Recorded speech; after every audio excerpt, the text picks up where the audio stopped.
नमस्कार, मी श्रद्धा Shirke. Health talk या आपल्या आरोग्यविषयक विशेष कार्यक्रमात तुम्हा सगळ्यांचं मनापासून स्वागत. तुम्ही पाहताय पुढारी न्यूज. आपण पाहतो की टेस्ट ट्यूब बेबी आणि गर्भधारणेविषयी टेस्ट ट्यूब बेबीची व्यापकता आता सध्या जसजशी वाढू लागली आहे तसतशी ते करण्याच्या पद्धतींमध्ये सुद्धा प्रचंड प्रमाणात विविधता आली आहे. आता निपुत्रिक दाम्पत्यांसाठी वरदान जे ठरतंय ते वरदान ठरणाऱ्या टेस्ट ट्यूब बेबीच्या तंत्रज्ञानात दिवसेंदिवस प्रगत तंत्रज्ञानाची भरच पडते.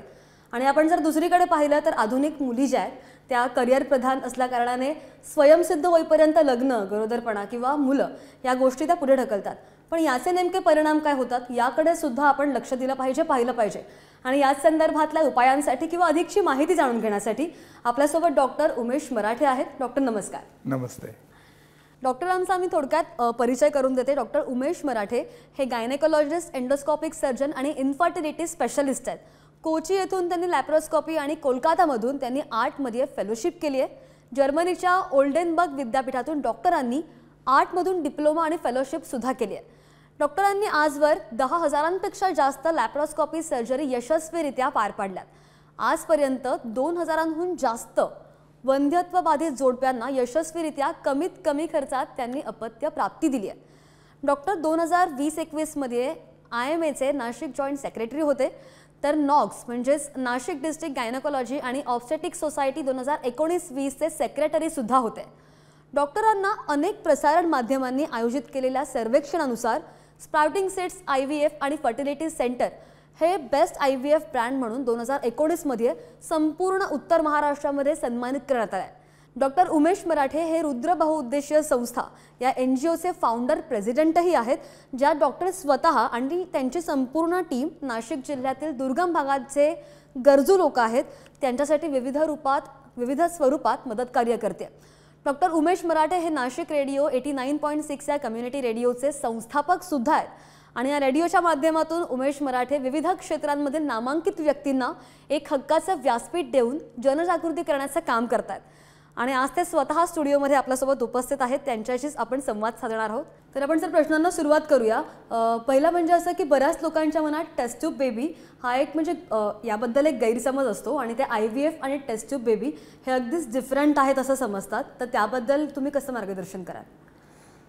हे बघ श्रद्धा, पहिलं टेस्ट ट्यूब बेबी इंग्लंडमध्ये जन्माला आलं. ओके. जेव्हा ही प्रक्रिया पहिल्यांदा जगात झाली तेव्हा ती टेस्ट ट्यूबमध्ये केल्या गेली होती. ओके. त्यामुळे तिला टेस्ट ट्यूब बेबी असं नाव पडलं. पण त्याला IVF हे त्याचं खरं सायंटिफिक नेम. आता IVF म्हणजे काय? In vitro fertilisation. In vitro म्हणजे इन म्हणजे आतमध्ये, विट्रो म्हणजे शरीराच्या बाहेर होणाऱ्या गोष्टी. विवो म्हणजे आतमध्ये आणि विट्रो म्हणजे बाहेर. तर इन विट्रो फर्टिलायझेशन म्हणजे जे फर्टिलायझेशन होतंय ते शरीराच्या बाहेर होत आहे म्हणून त्याला IVF म्हणतात. तर दोन्ही गोष्टी एकच आहे. फक्त टेस्ट ट्यूब बेबी हे जनरलाइज टर्ममध्ये बोलतात, परंतु IVF हे सायंटिफिक नेम आहे त्याचं. अच्छा. पण डॉक्टर IVF राहिलेली गर्भधारणा टिकत नाही असा सुद्धा समज आहे, तर त्याबद्दल काय सांगाल? हे बघ, आता प्रेग्नन्सी जेव्हा ती नॅचरल राहते तेव्हा शरीरात हार्मोन्स सुद्धा तशी तयार होत असतात. ओके.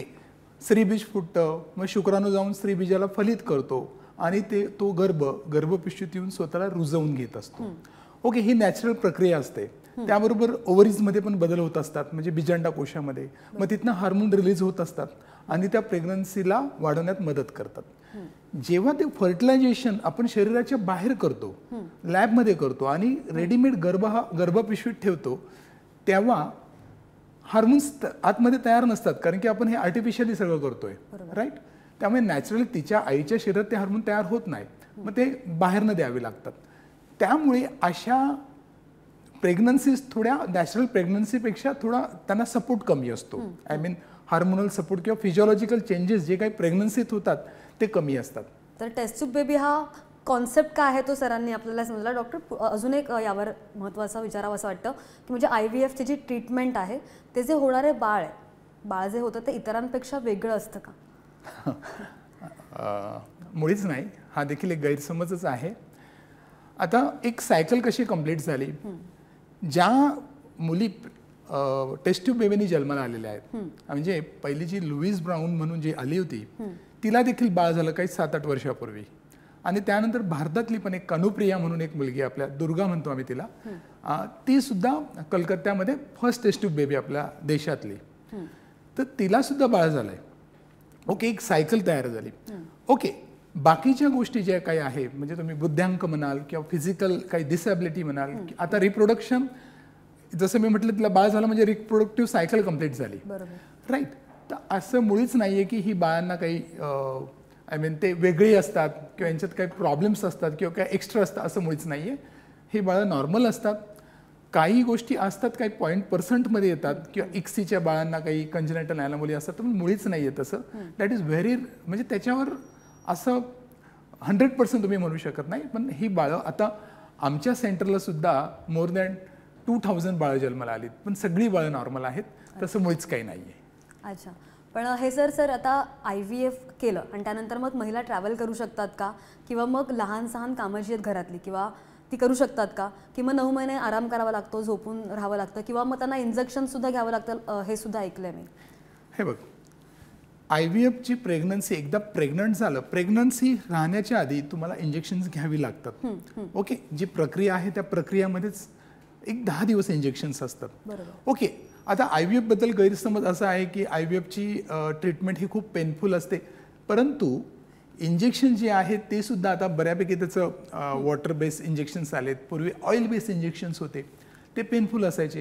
हे आता ॲक्वा बेस्ड इंजेक्शन्स आहेत, ते पेनफुल नाही आहे. ओके, तर प्रेग्नन्सी झाल्यानंतर त्या आईला झोपूनच राहावं लागतं का, असं मुळीच नाही आहे.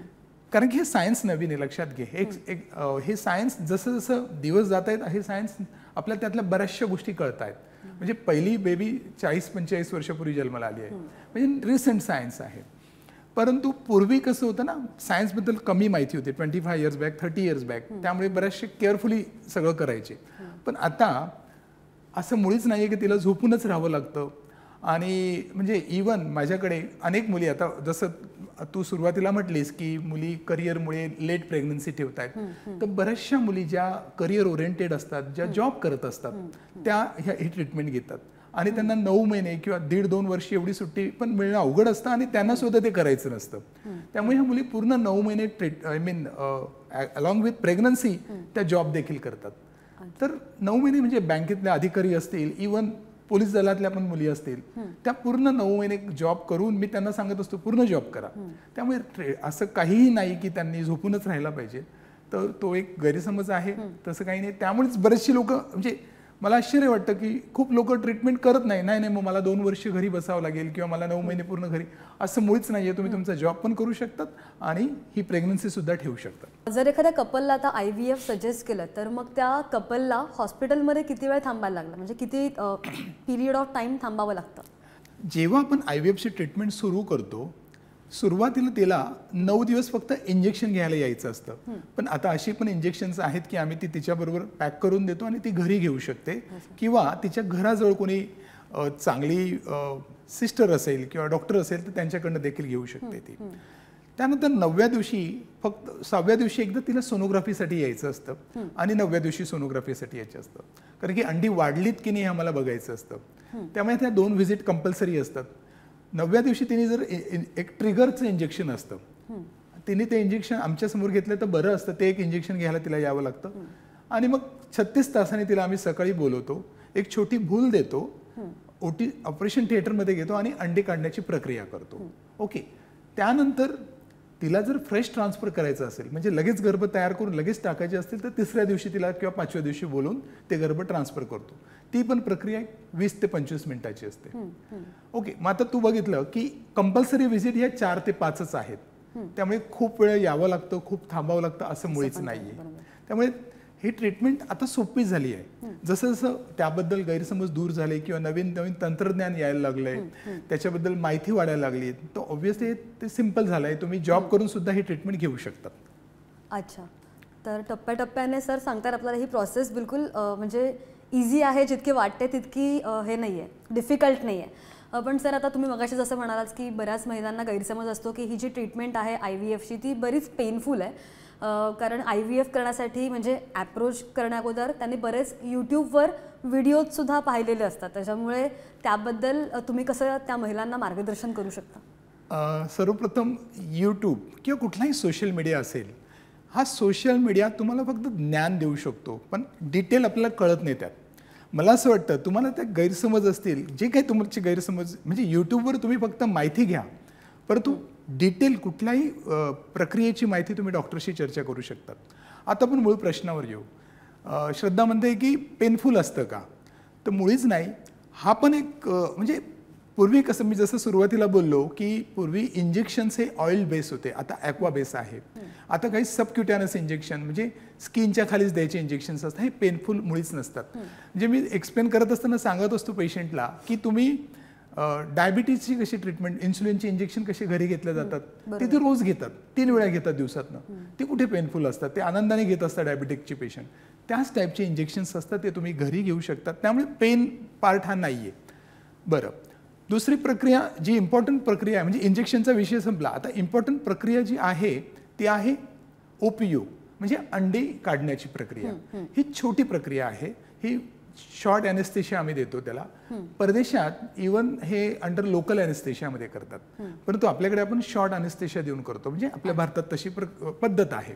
शॉर्ट ॲनेस्थेशिया म्हणजे 20 मिनिटाची भूल देतात आणि भुलेखाली अंडर अल्ट्रासोनोग्राफी गायडन्स ती प्रक्रिया केली जाते. तर त्याच्यामध्ये फक्त शरीरात एक सुई जाते, जशी इंजेक्शनची सुई आपल्या कमरेवर जाते ना, तशीच एक सुई जाते आणि ती अंडे काढून घेते. त्यामुळे पेन हा मुळीच नाही आहे. पेशंट ती प्रक्रिया झाल्यानंतर विदिन 2 आवर्स घरी जाऊ शकतं, राईट. त्यानंतर अजून एक महत्त्वाची प्रक्रिया असते, ती म्हणजे एम्ब्रिओ ट्रान्सफर, जी सगळ्यात इम्पॉर्टंट प्रक्रिया असते. एम्ब्रिओ ट्रान्सफर ही प्रक्रिया विदाऊट भूल, इवन जशी सोनोग्राफी करतात तशा पद्धतीची पोझिशन देऊन फक्त गर्भ ठेवायचं असतो. ते खूप नाजूक प्रक्रिया असते, तिच्यात म्हणजे 0% पेन असतं असं म्हणूया आपण. तर पेन हा पार्ट नाही आहे कुठे. तो खूप मोठा गैरसमज आहे की पेनफुल आहे, अजिबात नाही. तुम्ही म्हणाल डॉक्टर की तुम्ही हे सांगताय, तुम्ही त्या प्रक्रियेतनं गेला नाहीत, पण तुम्ही रिअली तुम्ही बघितलं तर मुळीच पेनफुल नाही आहे आणि हा गैरसमज काढला पाहिजे. अच्छा डॉक्टर, मगाशी तुम्ही जसा उल्लेख केलात की जे इंजेक्शन्स आहेत, तर मग आता सर्वसामान्य लोकांना तर म्हणजे असं असतंच की काही औषधं गोळ्या घेऊन साईड इफेक्ट्स होऊ शकतात, तर स्पेसिफिकली हे जे IVFचे इंजेक्शन्स आहेत ते घेऊन काही दूरगामी साईड इफेक्ट्स वगैरे यावर होऊ शकतात का? खूप चांगला प्रश्न आहे तुझा. कारण की कुठलंही औषध घेत असताना आपण ते बघितलं पाहिजे, याचं मला साईड इफेक्ट काय आहे. साधारणतः डॉक्टर्स हे सगळं सांगतच असतात, म्हणून ओव्हर द काउंटर्स मेडिसिन घ्यायची नसतात, आम्ही असं सगळं पेशंट्सला सांगत असतो. आता IVFची जी इंजेक्शन्स असतात ना, सगळ्यात IVFला आपण खूप काही इंजेक्शन्स, म्हणजे हे बघा, गोनॅडोट्रॉपिन नावाचं एक इंजेक्शन असतं. गोनॅडोट्रॉपिन्स म्हणजे काय, जी हार्मोन्स आपल्या शरीरात तयार होतात, म्हणजे स्त्रीच्या शरीरात तयार होतात, तीच हार्मोन्स आम्ही बाहेरनं देत असतो. आता ही हार्मोन्स हे कुठनं मिळतात? बेसिकली काही रिकॉम्बिनंट हार्मोन्स असतात, जी काही प्रक्रिया करून केलेली असतात, आणि काही युरिन एक्स्ट्रॅक्टेड असतात, म्हणजे मानवाच्या शरीरातलेच असतात. तर ही इंजेक्शन जी हार्मोन्स तुमच्या शरीरात असतात तेच आपण बाहेरनं देत असतो, राईट. मग त्यानंतर इस्ट्रोजन प्रोजेस्टेरॉनच्या काही टॅबलेट्स असतात आणि काही रक्त पातळ करण्याच्या गोळ्या असतात.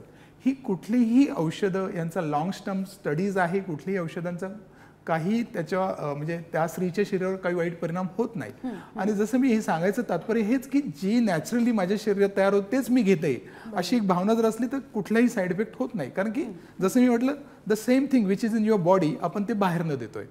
तर याचा असा दूरगामी परिणाम किंवा लॉंग टर्म साईड इफेक्ट मुळीच नाहीये.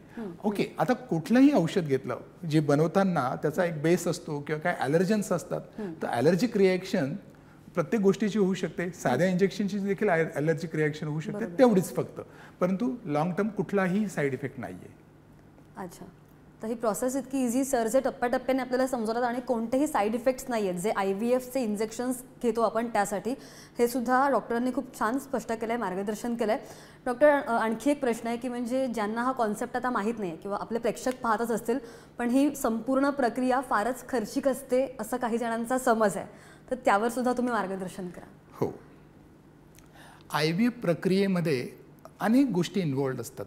आय मीन फक्त OPDमध्येच नाही, परंतु ऑपरेशन थिएटरमध्ये, एम्ब्रियोलॉजी लॅबमध्ये, IVF लॅबमध्ये, ह्या सगळ्या अनेक गोष्टी त्यात इन्व्हॉल्ड असतात. त्यामुळे हा खर्चिक प्रक्रिया आहे. परंतु कारण की जेव्हा फॉर एक्झाम्पल माझ्याकडे पेशंट आलं आणि मी त्यांना सांगितलं की तुम्हाला एक सायकलसाठी 95,000 रुपीज लागतील. आता 95,000 रुपीजमध्ये तुम्हाला इंजेक्शन्स असतात, ते इंजेक्शन्स सुद्धा डॉक्टर्स देतात. बऱ्याचपैकी ते इंजेक्शन इम्पोर्टेड असतात. त्याचबरोबर लॅबमध्ये ज्या प्रक्रिया होतात, म्हणजे भ्रूण बनवण्याची जी प्रक्रिया असते त्याच्यात खूप असेप्टिक गोष्टी, आय मीन खूप स्टराईल ॲटमॉस्फिअर लागतं. ती असेप्टिक प्रिकॉशन्स मेंटेन करण्यासाठी त्या लॅबचा खर्च असतो आणि खूप डिस्पोजेबल असतात. म्हणजे अनेक गोष्टी फक्त एकदाच वापरता येतात, आपल्याला त्या पुन्हा वापरता येत नाही. त्यामुळे त्या गोष्टीसुद्धा लॅबमध्ये यूज होतात. त्यामुळे ही ट्रीटमेंट खर्चिक असते. परंतु मी IVF केलं म्हणजे लाखो रुपये जाणार, माझे खूप पैसे जाणार असं मुळीच नाही आहे. ही ट्रीटमेंट म्हणजे 95,000 इट्स अ बिग अमाऊंट, पण ही ट्रीटमेंट खर्चिक आहे. परंतु मला खूपच पैसे लागतील पुढे आणि माझी प्रेग्नन्सी एकदा राहिल्यानंतर मला एक्स्ट्रा औषधं घ्यावं लागतील असं मुळीच नाही आहे. पहिले 3 महिने काही सपोर्टिव्ह इंजेक्शन्स आम्ही देतो, परंतु ते पण रुटीन प्रेग्नन्सीसारखेच ते असतात. त्यामुळे असं एक्सेस अमाऊंट जाईल आणि खूप पैसे लागतील असं मुळीच नाही आहे. तो obviously 95,000 is an big amount for सामान्यांसाठी, त्याचा पण विचार केला पाहिजे. परंतु मी सांगत असतो की आपण 30% कपल्सला, जे वंधत्वाचे कपल असतात, साधारणतः वंधत्वाचा रेशिओ जनरल पॉप्युलेशनमध्ये 18 ते 20% आहे. आणि याच्यातल्या 30% कपल्सला तुम्हाला IVFच लागणार आहे.